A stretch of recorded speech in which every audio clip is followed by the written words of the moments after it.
¿De dónde venimos? ¿Cuál es la historia de nuestra familia? ¿Cómo se creó nuestro cuerpo? ¿Cuándo evolucionó la especie? ¿Cuáles son los orígenes del planeta y del universo?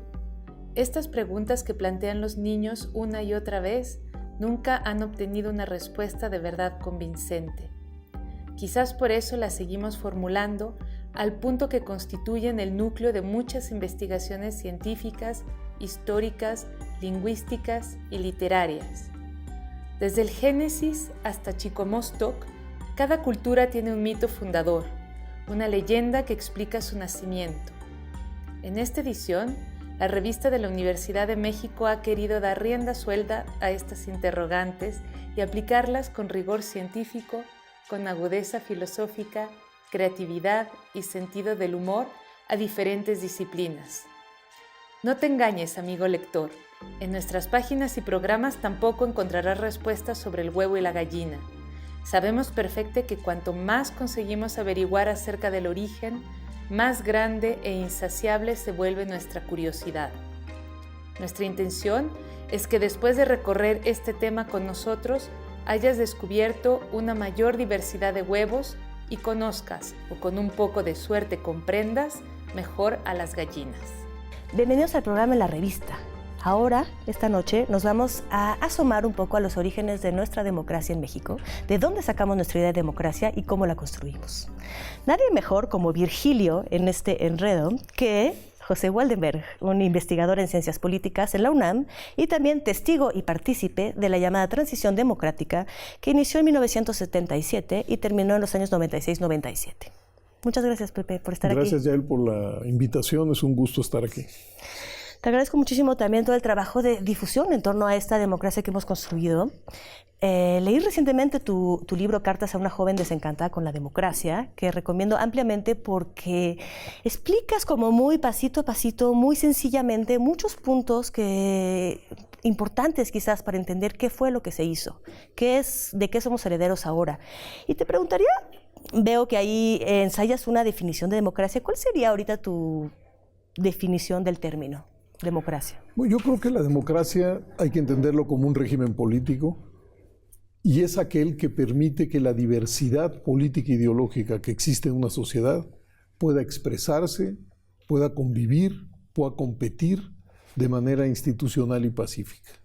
De acuerdo. Y esta definición dirías que se parece un poco al ideal platónico, en el sentido que él decía, ¿no? del concepto caballo, el típico ejemplo del caballo que se va degradando al encarnarse en la realidad, toma una forma diferente al ideal que le dio o al concepto inicial que le dio inicio. Bueno, hay que decir que Platón dudaba mucho de las posibilidades de una democracia. Él decía, entre otras cosas, que dado que en democracia uno tiene que lograr la adhesión de la mayoría, es muy probable que para ganar esa adhesión uno lo que desarrolle sean los artes de la retórica demagógica para ganar la voluntad de los más. Y él de alguna manera insinuaba que casi había una ley de hierro que llevaba a la democracia a convertirse en oclocracia, decía él. Pero entiendo tu pregunta. Entre el ideal y la realidad siempre hay un océano. En este marco de pluralidad que defines, marco para permitir la pluralidad, ¿sí se logró en la realidad encarnar en México? A ver, ¿qué se logró encarnar? Vamos. Yo creo que si uno compara el México de hoy con el México, digamos, de los 70s, uno encuentra que en aquel entonces teníamos un sistema de partido hegemónico. Hoy tenemos un sistema plural de partidos. Que en aquel entonces teníamos elecciones sin competencia, donde los ganadores y los perdedores estaban predeterminados, y hoy tenemos elecciones altamente competidas. Antes teníamos un mundo de la representación prácticamente habitado por una sola fuerza política, el PRI. Hoy tenemos un mundo de la representación habitado por diferentes fuerzas políticas. Antes teníamos restricciones muy fuertes al ejercicio de las libertades. Hoy creo que las libertades se ejercen de manera más intensa. Llegamos a tener una presidencia que era prácticamente omnipotente y en este tránsito democratizador creo que la presidencia quedó acotada por otros poderes. Teníamos un Congreso que era una especie de extensión de la voluntad presidencial. Ahora tenemos un Congreso cuya mecánica se explica por la correlación de fuerzas que hay en el mismo. Teníamos una Corte que en materia política pues prácticamente era un cero a la izquierda. Hoy la Corte juega un papel muy importante. Podría seguir enumerando, es decir, creo que el cambio está a la vista, pero que no es muy valorado por mucha gente. Y creo que no es muy valorado porque toda la dimensión social a lo largo de estos años, la verdad es que fue prácticamente omitida. Y los problemas de pobreza, de desigualdad, de precariedad del trabajo y demás, pues no fueron atendidos como se debieron haber atendido, ¿no? O sea, tú estás planteando quizás que toda esta transición demográfica, También hubo transición demográfica. Digo, también, democrática, construyó un coche nuevo, manejable, democrático, y se le olvidó que no sabíamos todavía quizás como sociedad conducirlo correctamente. No. O sea, que no dices que se omitió la parte de la población, alguien tiene que manejar esto. No, a ver, lo que yo señalo es lo siguiente. Casi en todos lados las democracias son producto de las necesidades de las diferentes sociedades. Es decir, no hay un esquema a través del cual se construyan democracias. ¿Qué fue lo que sucedió en el caso mexicano? ¿Qué creo que fue lo que sucedió en el caso mexicano? Los años 70 fueron años de una conflictividad muy fuerte en México. Hubo conflictos en las universidades, en el mundo agrario, en el mundo sindical, conflictos entre el grupo gobernante y los empresarios. Emergió en México una guerrilla urbana, una guerrilla rural. Es decir, México estaba muy convulsionado en los años 70. Y fuimos unas elecciones, las de 1976, con un solo candidato a la presidencia de la República. Es decir, era muy claro que entre el mundo de la política y el mundo donde transcurría la vida social había una ruptura. Y creo que el propio presidente López Portillo, que fue quien se benefició de esas elecciones, que fue candidato único, pues se dio cuenta que eso no podía seguir de esa manera, porque pues era muy costoso para México. Y instruyó a su secretario de Gobernación, el Rey Ceroles, a armar una primera reforma política. ¿Costoso en qué sentido? Bueno, es que la conflictividad creciente siempre es costosa. Por ejemplo, bueno, me voy a la manifestación quizá más violenta, que fue la de las guerrillas, ¿no? Pues ahí hubo muertos, heridos, destrucción, y luego del lado del gobierno violación a los derechos humanos, procesos sin seguir, digamos, sin darles garantías a los acusados, desaparecidos. Es decir, cuando no hay conductos institucionales para la expresión de la diversidad política, cuando esos conductos están taponados, suele haber pues no solamente tensiones, sino enfrentamientos muy fuertes y pues eso resulta muy costoso para una sociedad, ¿no? Ya estamos de lleno en el origen de esta transición democrática. Hablas de presiones internas. ¿Hubo algún tipo de presión externa? Digo, hoy en día el mundo es globalizado. Se habla mucho de la OCDE, o sea, de un arbitraje también de las naciones yo creo que del comercio. Hay que recordar que en los años 70, digamos, México, en términos políticos, no era la sociedad más autoritaria de América Latina, ¿no? Digo, en los años 70 se dan los golpes de Estado en Uruguay, en Chile, en Argentina, ya se había dado en Brasil, Paraguay vivía pues igual una dictadura en muchos años. Entonces, el régimen mexicano era un régimen que, si bien era un régimen autoritario, pues no llegaba a los extremos de esos regímenes del sur. Entonces, en términos internacionales, no era del todo mal visto. Estoy hablando de los 70s, ya el marco cambió, yo digo, para los 90s, en donde las credenciales democráticas eran casi obligadas si uno quería ser respetado en eso que le llaman el concierto internacional, ¿no? Pero es incluso increíble, ¿no?, que el FMI pueda incidir en una democracia como Grecia para echar atrás o no un plebiscito de pueblos, ¿no? Bueno, ahí estamos en un problema de otro tipo, pero ahí estamos en un problema de otro tipo, de cómo estas instituciones multinacionales acotan las posibilidades y los grados de libertad de los países y sus respectivos gobiernos. El caso griego es uno de los casos, digamos, emblemáticos de cómo democracia y cuestión social tienen que ir anudados, porque si no, la democracia se desgasta a los ojos de los que se supone deben ser sus beneficiarios, que son los ciudadanos. ¿Qué pasó en Grecia? Grecia, mientras hubo transferencias de la Unión Europea hacia su economía y mientras la economía fue boyante, generó empleos, mejores salarios, expandió el sistema de salud, la gente estaba relativamente contenta o conforme, por lo menos, y el asunto ahí iba. Cuando estalla la crisis y se empiezan a cerrar empresas, empieza a haber despedidos, se bajan los salarios, se desmontan varios de los eslabones del sistema de salud, pues por supuesto que hay un malestar y un malestar más que explicable. Lo que a veces se nos olvida es que la existencia de ese malestar da para mucho, es decir, para diferentes opciones. Quienes trataron de gestionar la crisis con las recetas originales del fondo, que fue un partido socialdemócrata y uno de centro derecha, los dos perdieron. Y curiosamente, quien ganó era una pequeña organización de izquierda que en ese marco creció y se volvió gobierno. Y claro, quería reorientar la política económica y se topó con que el país era parte de la Unión Europea, que tenía una serie de compromisos y que esos compromisos y esas instituciones lo obligaban a que ese viraje no fuera tan radical. Claro. No, y pregunto más en la influencia también en los regímenes políticos y si puede suceder también aquí ciertas transiciones y ciertas acotaciones a lo que se puede hacer en nuestra democracia, también por presiones externas. Bueno, es que estamos integrados al mundo. Pues sí. Digo, a querer o no, a nosotros y a cualquier otro. Entonces, de acuerdo. Es decir, la vieja idea soberanista ultranza, ¿no? Pues es una idea que ha venido siendo erosionada no como idea, sino en la realidad.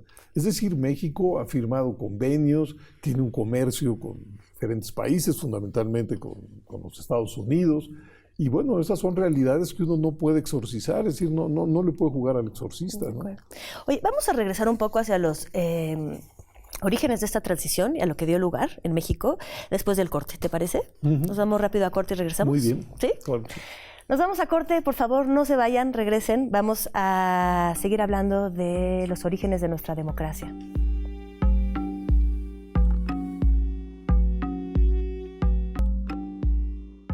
Estamos de vuelta con José Woldenberg analizando el origen de nuestra transición democrática y los resultados que nos ha dado.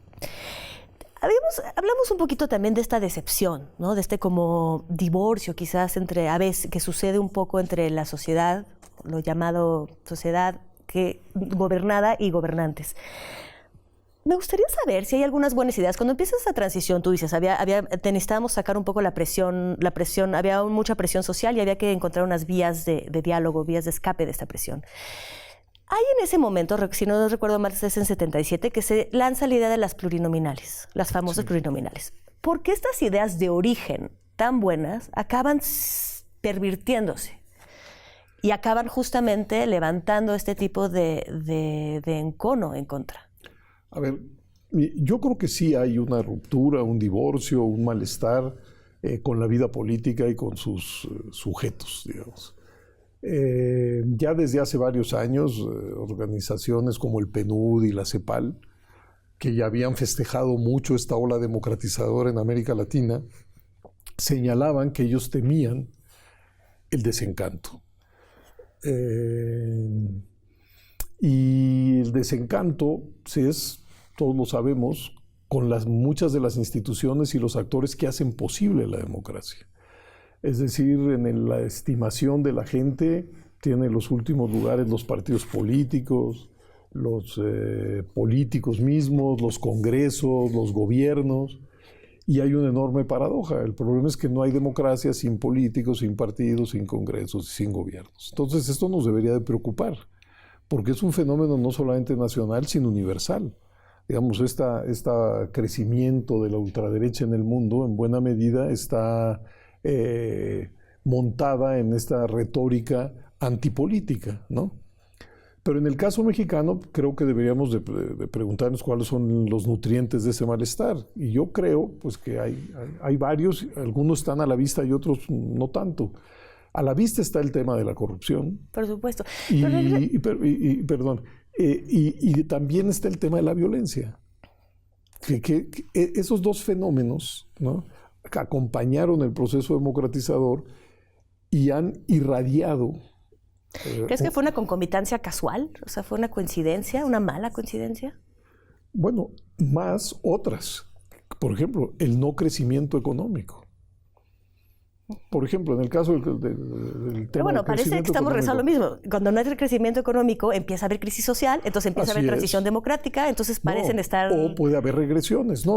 Es que el malestar no forzosamente es el acicate de un cambio venturoso. Claro. En el caso mexicano en los 70s, yo creo que el malestar se canalizó hacia estas sucesivas reformas que tuvieron un carácter democratizador.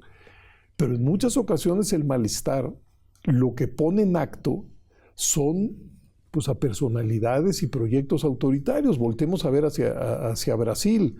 Entonces, pero México tuvo, digamos, una etapa de crecimiento económico muy espectacular que va desde los años 1932-33, digamos, hasta 1981, casi 50 años. Y yo digo que ese crecimiento económico que nunca, digamos, no generó un reparto igualitario, lo que sí hacía es que permitía que los hijos vivieran mejor que los padres. Y yo estoy seguro que ese fue un lubricante de una especie de consenso pasivo con el viejo régimen autoritario. Claro. El problema es que nuestro proceso democratizador ha sido acompañado por un crecimiento económico insuficiente. Y hoy en muchas familias lo que está en el horizonte es que los hijos van a vivir peor que los padres. Y esto es pues es algo que inyecta altas dosis de irritación, de desencanto.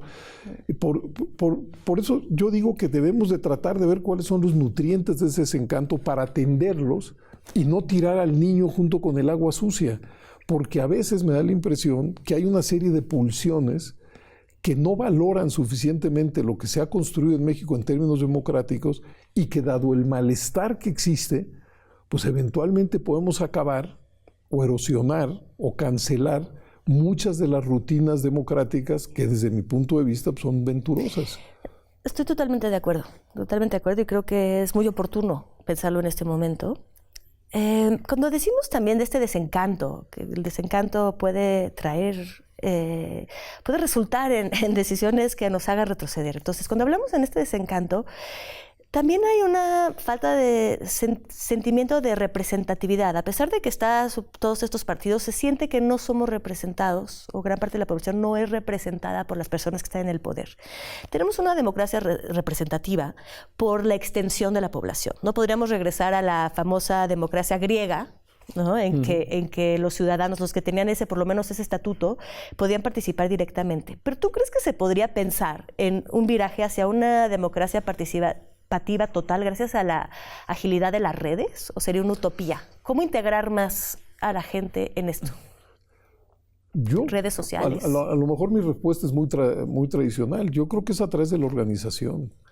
Es decir, es cierto que hay una especie de divorcio entre el circuito de la política y el espacio donde transcurre la vida cotidiana. Es cierto.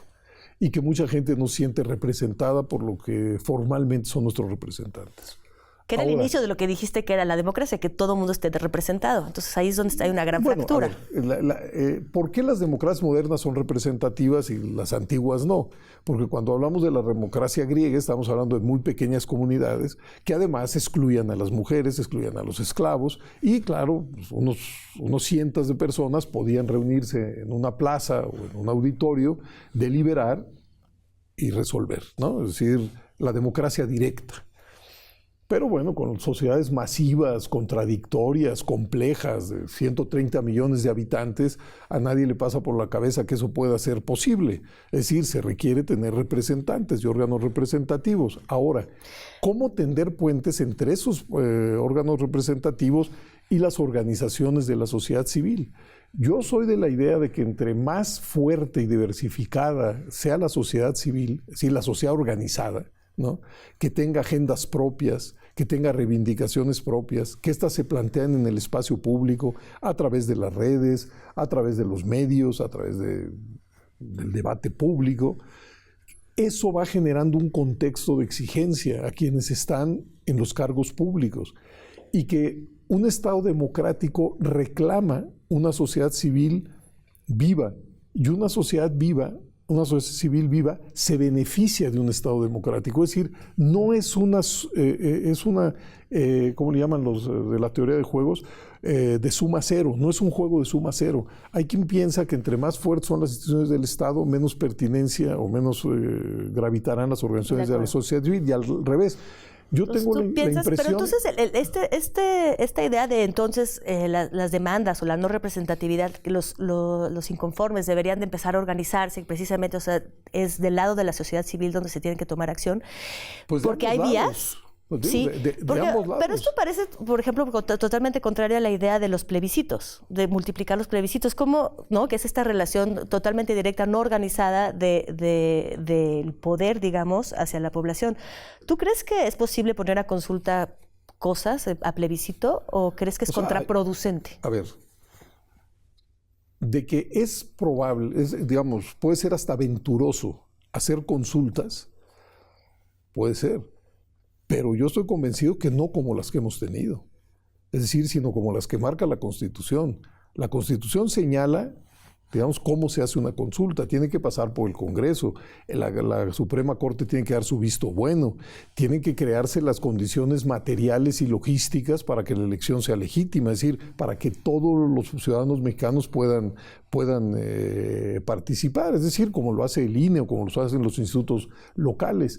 Y además, dice la Constitución, tienen que hacerse el día de la elección federal.